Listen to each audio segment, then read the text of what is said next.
Am I my brother's keeper? Yes, I am. Am I my brother's keeper? Yes, I am. Am I my brother's keeper?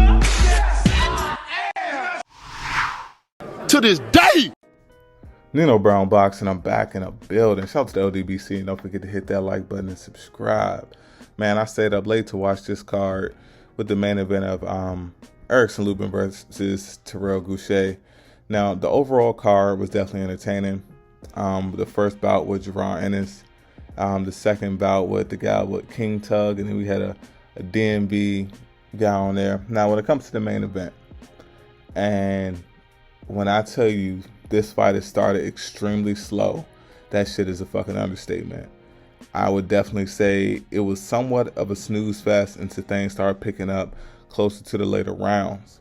Now, speaking from like just the overall hardcore boxing fan perspective, I definitely have to respect that Erickson Lubin and Terrell Gausha were definitely extremely patient, and they showed their discipline in this fight. I feel like this version of Erickson Lubin, if he had this level of patience facing Jermell Charlo, I don't think he would have got stopped, truthfully.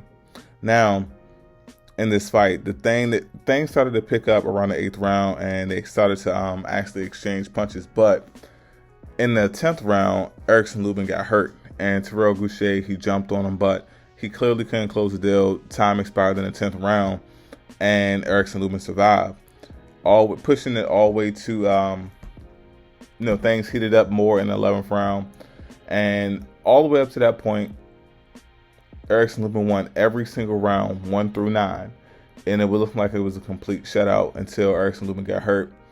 But Terrell Gausha, he tried his best, but even Terrell Gausha ended up getting hurt later on in the fight, and it was all she wrote. I feel like both of these guys, knowing that this fight was for a WBC mandatory spot, and considering Jermell Charlo and Jason Rosario are about to have a unification bout, it will be 3 belts on the line. So the WBC, WBA, and the IBF titles will be on the line.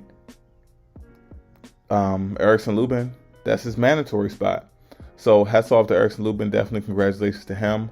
All I can say is I wish that the fight was overall more exciting. It was a very technical chess match from the beginning to the end. We had a slight bit of fireworks, but Erickson Lubin, he came out on top. The young guy definitely shown that he has improved. And just looking at his overall schedule, his resume since the Jermell Charlo fight, it's been a test after test. I like the way that Erickson Lubin was just being built back up, and now I feel like he's more prepared than ever to face a winner of Jason Rosario versus Jermell Charlo. We'll see how all that shit plays out, but overall, man, I definitely was underwhelmed. 154 is my favorite weight class. The fights are generally exciting, and Terrell Gausha definitely puts me to sleep.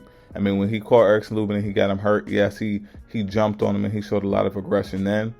But outside of that moment, it was a very conservative performance from Terrell Gausha, and I would say it was more so cautious for Erickson Lubin. Erickson Lubin, his caution came from the prior experience that he had with Jermell Charlo, and I'm sure he didn't want to suffer that feat again, especially the fact that he got buzzed in the 10th round. But we'll see how all this shit plays out. Erickson Lubin, he won. He is the WBC 154-pound mandatory challenger.